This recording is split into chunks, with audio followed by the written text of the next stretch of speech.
Good morning बच्चों। आज हम आपको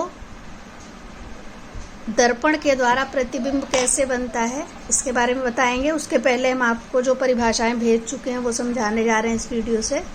हमने आपको बताया था कि कोई यदि खोखला गोला है और उसको काट दिया जाए, मान लीजिए हमने इसको ऐसे काट दिया, तब इसमें जब बाहर के तल पे पॉलिश कर दी जाती है तो ये कौन सा दर्पण बन जाता है?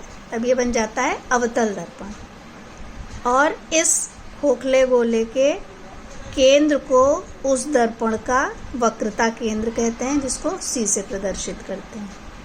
और इसके ठीक मध्य बिंदु पे जो बिंदु P प्रदर्शित हो रहा है, इसको पोल या ध्रुव कहते हैं।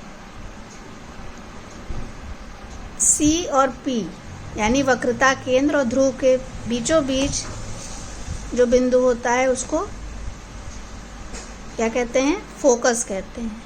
तो जो भी किरणें इधर से आती हैं और इससे टकराती हैं वो हमेशा इसी बिंदु से होकर जाती हैं और इसको फोकस कहते हैं।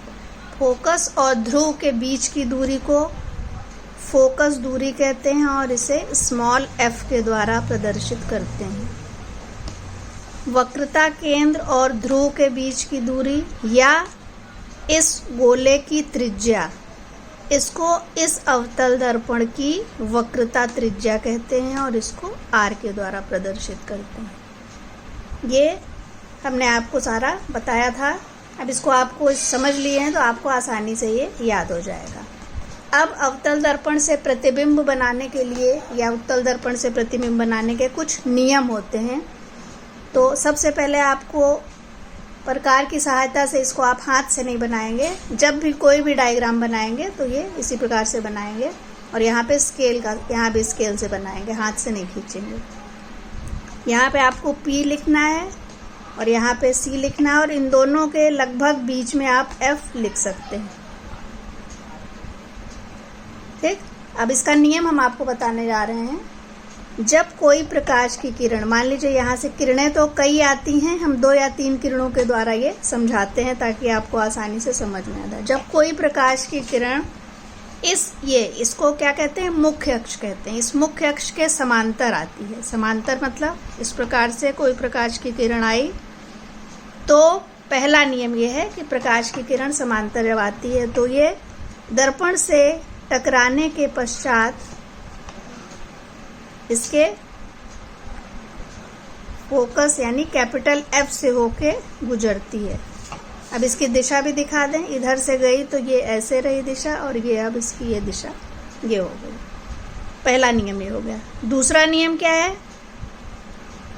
जब कोई प्रकाश की किरण इसके वक्रता केंद्र से गुजरती है, यानी मान लीजिए यहाँ से प्रकाश की किरण आ रही है और ये C वक्रता केंद्र है, इससे होके ऐसे जा रही है, तो इसका ये नियम है कि जिस मार्ग से आती है उसी मार्ग में वापस लौट जाती है। तो ये हो गया आपका दूसरा नियम। तीसरा नियम है, यदि कोई प्रकाश की किरण तिर्यक यानी ये P है, इस पे ऐसे आके गिरेगी, जो कि हम लोग परावर्तन के नियम में पढ़ चुके हैं। तो मान लीजिए इस प्रकार से आती है, यहाँ से मान लीजिए किरण आ रही है, इसको हमने, आप लोग कंफ्यूज ना हो इसलिए हमने इसको ऐसे डॉट के द्वारा दिखा दिया। यहाँ पे आके टकराई अगर ये, तो इसी कोण पे इधर की तरफ ये तिर्यक दिशा में चली जाएगी। यानी इधर से आई, टकराई और इधर चली गई। अब इसको भी, इसका भी मार्ग दिखाना जरूरी है। ये आपका तीसरा नियम हो गया। चौथा नियम भी पहले नियम का ही उल्टा है। जैसे समांतर जाने पे प्रकाश की किरण F से होके जाती है, इसी प्रकार अगर कोई प्रकाश की किरण F से होके जा रही है, इस वाले चित्र के द्वारा समझा रहे हैं। मान लीजिए F से होके जा रही है, ये F है, इसके द्वारा प्रकाश की किरण यहाँ से निकली, इधर से होकर जा रही है, तो टकराने के पश्चात ये दिशा हमने दिखा दिया। दर्पण से टकराने के पश्चात समांतर हो जाती है मुख्य अक्ष के।